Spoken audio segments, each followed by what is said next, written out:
Now hold on, take a look at these 5 spaces. You see that number 40 to 80 billion. Let me walk through how much drug companies actually spend. We got Novo Nordisk earnings estimates or earnings report, quarterly report. It's earnings season, as we all know. Interesting earnings season so far. Last night, Google and AMD had some bad numbers, but Google and Meta's CapEx numbers are so large that it makes you pretty bullish about NVIDIA, I would say.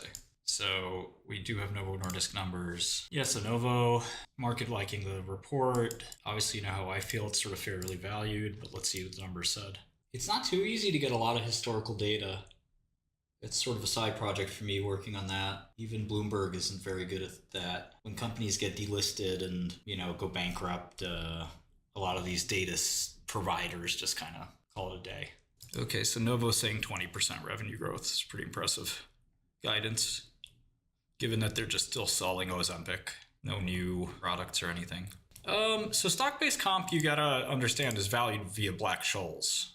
So if your stock is volatile, if you look at the inputs to Black-Scholes, you can have a silly Black-Scholes number. So the easier way to do it is ignore the stock-based comp and just look at the diluted shares outstanding. Eventually, companies don't spend that much in stock-based compensation. I don't know if AMD is, I'm not sure. I think AMD is more important to the market than Google in some ways. Google is just sort of like a barometer for all of GDP. It's not really a tech company, so to speak. Whereas AMD is like, hardcore cyclical tech. Okay, Wegovy, 19.9 billion. Pretty impressive. Ozempic.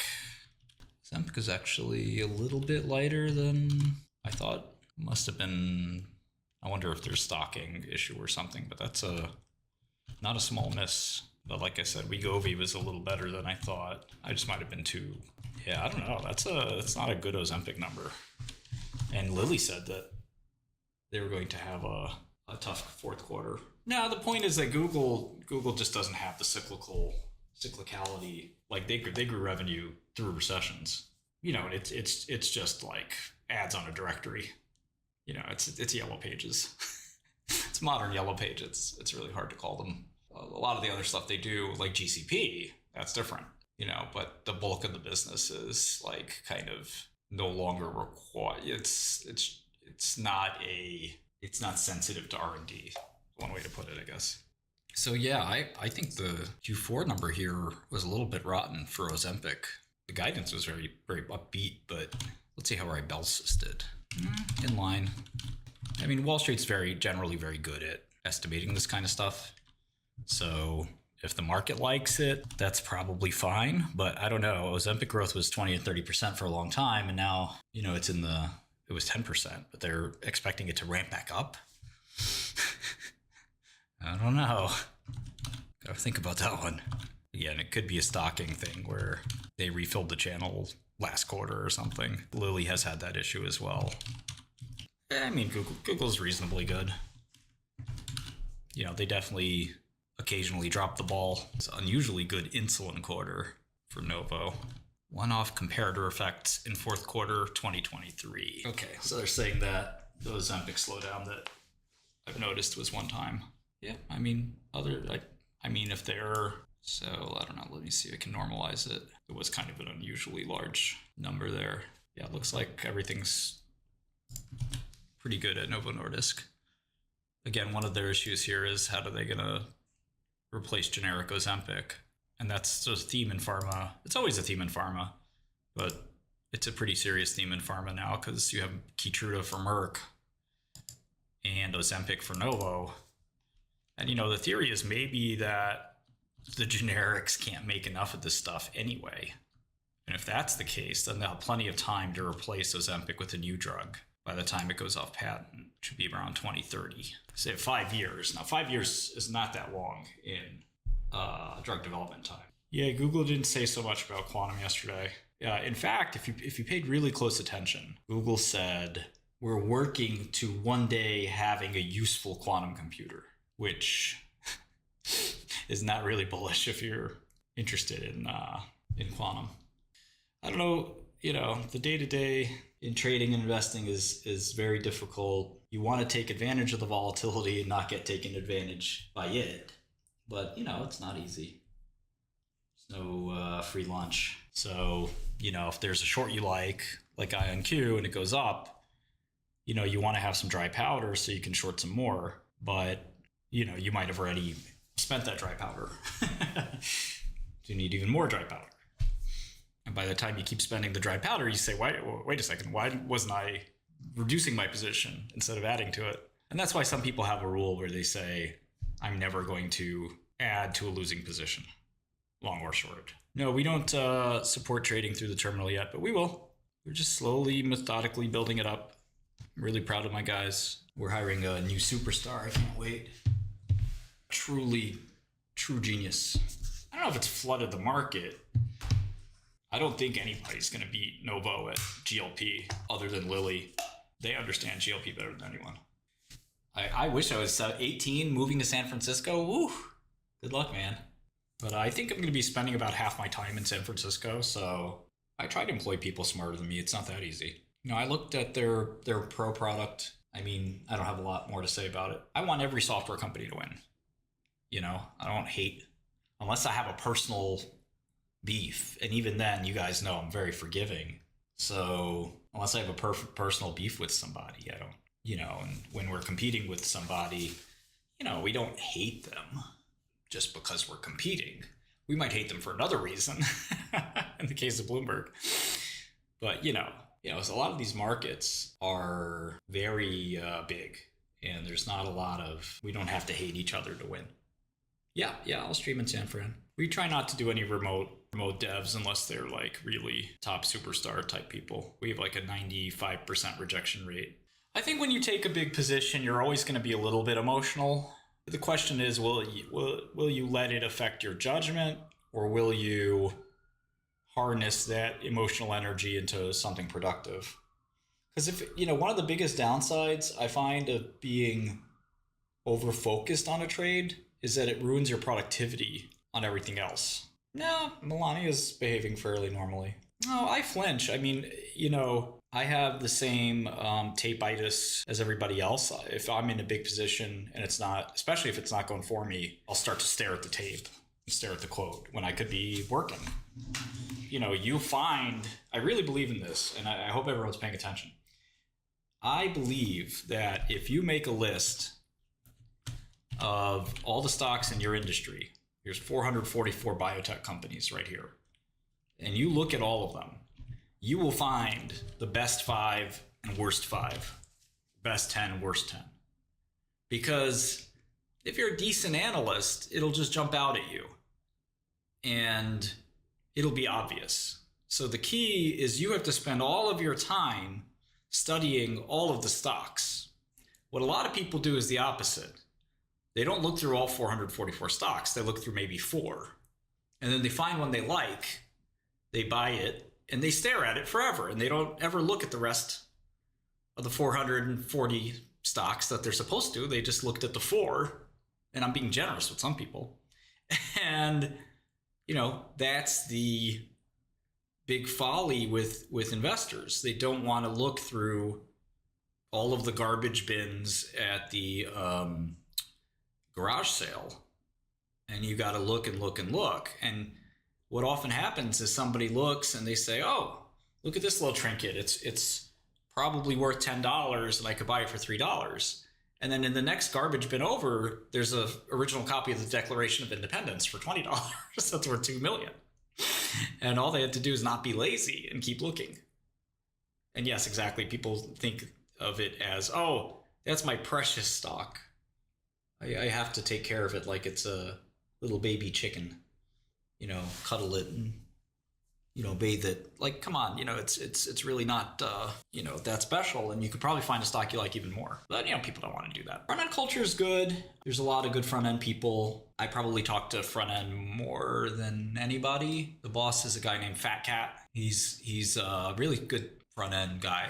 Very sensible design, too. Works very hard, has good instincts. We could use it like a designer, but we've never had really a designer. But, there's a lot of room on front end for more help. We especially need people to sort of design new components. If you're starting your career in finance, my advice is to just be humble.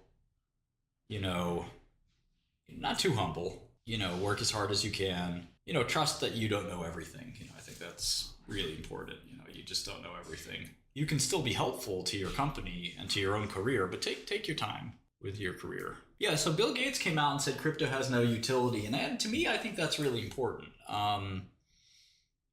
You have one of the greatest technologists ever in Bill Gates, and somebody who's a bit of a historian of technology. Now, Bill hasn't gotten everything right in his career. You know, he's, you know, arguably the most successful capitalist of all time. And if I made a list of the top 5 or 10 people that I would ask for, you know, their opinion on, you know, whether this is good or bad, Bitcoin is useful or not, I would ask Warren Buffett, Bill Gates. I'd get a panel of people. And 2 of those people, Buffett and Gates, have told you it's not that useful. I really like stablecoins, and I like a lot of the things going on in crypto, but the Bill Gates and I don't know what that has to do with his technology, his views on technology. I mean, it's indisputable. The guy created a $3 trillion company. All the other noise is, you know, whatever. No, that's not necessarily true, JJ. Gates diversified, but he also invested in a lot of other smart stuff with the profits. So I wouldn't assume Gates underperformed. Yeah, I think it's important to keep that in mind, that both Gates and Buffett are kind of giving more off-the-cuff opinions.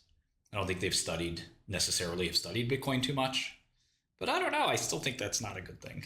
Yeah, no, that story is true in essence, Don. It's hard to argue with Microsoft's track record. Gates has a lot of funds and people he has money with, so I think one of his guys was short Tesla, yeah. Yeah, I think Bitcoin's a little suspect at this price. You know, $2 trillion is a lot for an asset. Pepe, Flocky, Peanut, Melania, S&P 6900, Vine, Baby Doge, WIF, AI16Z, BitTensor, Popcat, and Mudang. Those are my shorts. That's interesting. Ray Dalio said that. I think CFA probably would help you pivot. Yeah, it would certainly add. Yeah, it would help a lot. Yeah, I mean, I think I can clean up in this trade, but we'll see. I've got to get more data and analytics. No, I don't pay attention to other people. Like some people have been telling me about this guy Murad, I don't know. It's not I learned a long time ago to stop paying attention to other market participants. Okay, GSK also reported earnings. Some of you guys need to get better at searching. You can do it. I think the lowest quality companies start to break down first. So D-Wave and QUBT and Lays, but you can't overthink these things. I don't use technical analysis too much. I mean, I do try to get a vibe for the market, but I don't care about support or resistance. But obviously, if a stock is trending, you know, in a certain direction, I'll kind of pay attention to that. I don't draw any lines or anything. My typical, I mean, every trade's different for me, but what I like to do I like synthetic puts. So for quantum, I generally am shorting common stock and buying calls, especially out of the money calls. Is there a company who has a chance at competing with NVIDIA? Great question. I mean, Google TPUs and then Apple Silicon. Those are 2 decent choices. I think the question is, like, do the algos get easier? If the algos get easier to run, then you're talking about, you know, maybe I don't need that much compute. You know, because you're going to get Moore's Law working in your favor, and then you're going to get algorithmic improvements working in your favor. So you're going to be talking about compute requirements for most of the algorithms that we actually need. I'm not talking about training a model, but most of the stuff we need inference-wise. With the chips doubling, say every 2 years, and so you gain 1 order of magnitude there, and then you probably gain another 1 or 2 orders of magnitude on the compute side. I'm sorry, on the algorithmic improvement side. Now, at the same time, you know, there's a expectation that you're going to use more compute, you know, Jevons paradox. But I feel like, you know, Jevons did not work out for Wintel. You know, the first 𝗔𝗍𝗻's idea was with Wintel, and there were times where you would have Moore's law kicking in. What the software Microsoft is putting out would actually result in a slower experience, even though, you know, you're supposed to have this faster processor, more RAM. You still, you know, Windows wasn't optimized, and you'd actually have a slower experience, even though you've upgraded a whole generation. Like the Windows 95 move, and maybe the Windows XP. I think it has XP in particular that was like fairly slow, even though, yeah, the D-Wave guy is just a joke. I mean, nobody takes him or that company seriously. They had 20 years to prove quantum was useful. All you have to do is look at their income statement. Yep, sloppy coding, and, you know, so you have somebody who sits and optimizes. But, you know, OpenAI, one of their engineers made the point that, you know, should I put my brains and my, you know, the talent in my company, do I really want to put them on optimization? That's a legitimate question. You know, maybe that's a waste of time when you could be putting somebody on, okay, how do you make this machine smarter? That's a lot more, that's a bigger deal in a lot of ways than just, you know, just optimizing something. So when somebody comes through and says, oh, I optimized it, it's impressive. We're impressed. But, you know, if you took all the smart people at OpenAI, and there's a lot of them, then you said, hey, go optimize what we've got, wring every performance bit you can out of it, they'd do it. They'd do it real fast. And maybe they should have done that, right? I mean, look, maybe that's what they're now sitting there saying, man, we should have hired more people to do optimization. But I don't know, you know, I mean, I'd rather, for me, I definitely do probably focus on product, sales, those kinds of things. The models themselves are important, but product is important too. Yeah, I agree, 𝗏𝗏𝗏𝗏. Yeah, anonymous Rigetti is a joke. I mean, they basically don't have anything. IonQ is the same. You know, these companies aren't worth anything. If you believe in quantum, which is a big if, Quantinium could be interesting. IBM is the best game in town. I mean, they have a public cloud, for crying out loud. That's pretty impressive. I'm not sure Google is that committed to the bit. You know, you could sense some skepticism by Sundar, and maybe that's why there's a sell-off. Because, you know, he did say, you know, we're looking for practical applications. We're looking for we're trying to make a useful quantum computer. Those are not great things to hear if you're a quantum bull. Yeah, QUBT is, yeah, just a scam. There's a momentum factor and then there's a quantum factor. The momentum factor tends to sort of bleed into the quantum factor. And I really want you guys to think about factors when you look at stocks. Every stock can be explained by a linear combination of factors. That is the way to look at stocks. Yeah, I don't know, QUBT versus IonQ, yeah, they're both, the actual alpha factor there is the same. I mean, they're both, neither company is doing anything that productive. So if you have something that's close to zero, even though you're 2 log orders higher than something that's close to zero, you're still pretty close to zero yourself. Yeah, you get the ability to trade it, yeah. SMCI is one of the diciest stocks. There's diciness factor too. Look, if you think QUBT is tough, then you should look at Fartcoin and stuff like that. When was the last IBM Quantum Investor Day? Yesterday? No, that was a Investor Day. Now hold on. So I know one of these spaces really, really well. Take a look at these 5 spaces. Well, I know 2 of these really, really well. But there's one I know really well. They even call me the bro of that space. Okay? You see that number, 40 to 80 billion. 40 to 80 billion in drug development. Let me walk through how much drug companies actually spend in drug development. Okay? So here's Eli Lilly. In 2024, Eli Lilly spent 10 billion on R&D. Okay, but I actually have something like that in here. I've always wanted to build this. This is a good excuse to build this. Okay, Lilly R&D. 2020. Almost all of this revenue, almost all of this cost. You guys know, you've been following the stream. What of that $10 billion in R&D expenditure that Lilly spends? How would you break that down? What parts go into that? You guys know. Yeah, 90% of it goes in clinical trials. That's right. And I'll get a better approximation of that, but we could say 50% or 90% or whatever you want, but most of it is not coming from discovery research. Discovery research, I hate to say it, it's kind of easy. We don't need that much help in discovery research, believe it or not.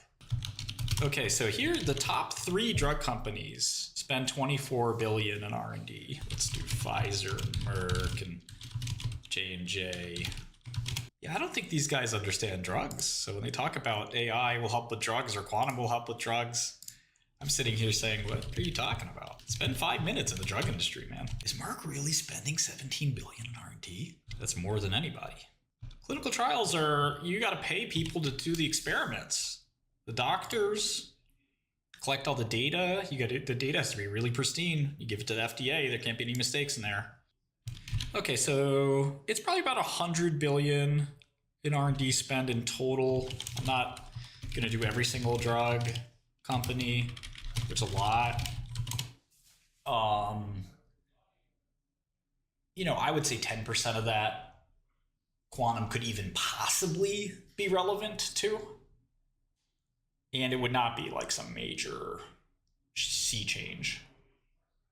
So, just off the bat, that's kind of a bit of a lie. 40 to 80 billion. Yeah, it's hard to fathom that idea. I mean, that's the R&D budget for like the 5 biggest companies. Yeah, it's all kind of nonsense. Yeah, you do have inflation. That is true.